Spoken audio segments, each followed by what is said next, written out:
Hello guys, I know it has been a while since I made my last video, but there is a subject that came to my attention and I would really like to speak with you about.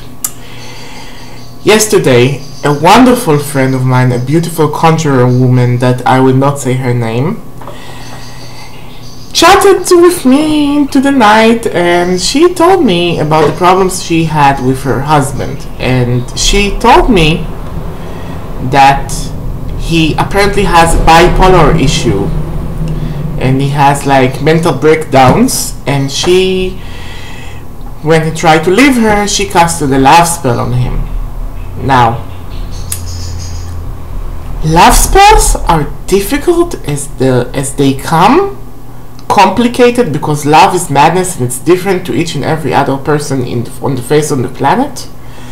But you never cast mind-altering spells on the mentally ill. Okay?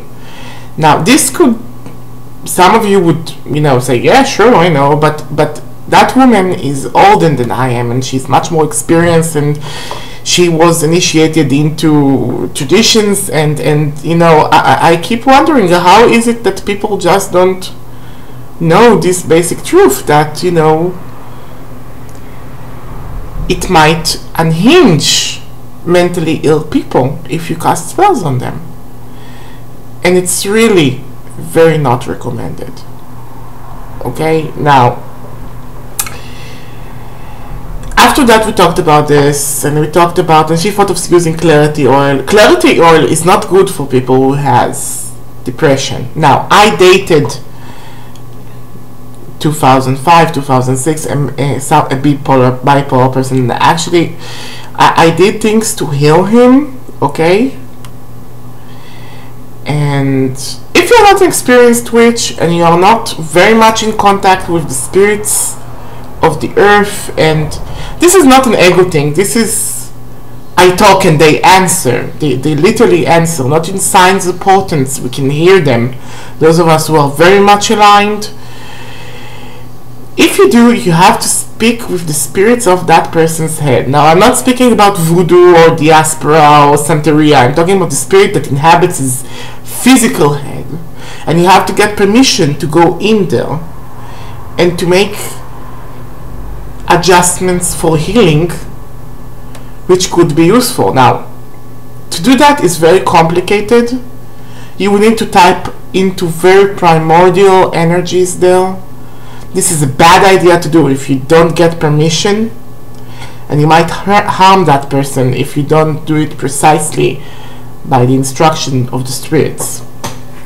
Then you can balance it. But those of you that don't have this level of expertise, you can use basil, which is a cure for mental illness since the Renaissance. You can use eyebright, you can use marjoram, which are both great for depression.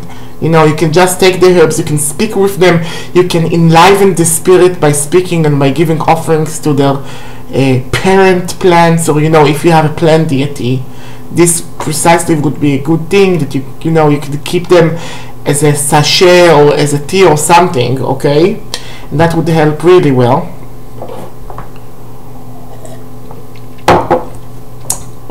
And you can also use crystals, rose quartz, to make to make people feel better, or phenakite, which is like very illuminating, very uplifting, aromatherapy. You can do all sorts of stuff that you charge with witchcraft to help to elevate depression.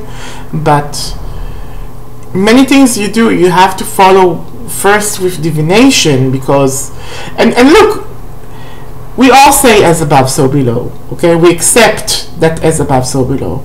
When you sit down and really read about the cure for depression, the cure for mental illness, you see there are hundreds of medications, thousands of medications. Why do we have so many medications for that one problem? And the reason is the depression or the symptoms that person is feeling are all different. Meaning, different problems with the brain and the brain chemistry causes the same symptoms. So because there are like thousands of medications, some patients go for years from one medication to another until they found the one that actually manages to balance them. Okay, and that's true for medicine. That's also true for magic. Okay, we might have the spirits that might lead us to the right medication even right away, but still it will take time to balance this and find it in proper order. So basically this is my message for you today. Goodbye, Nashe.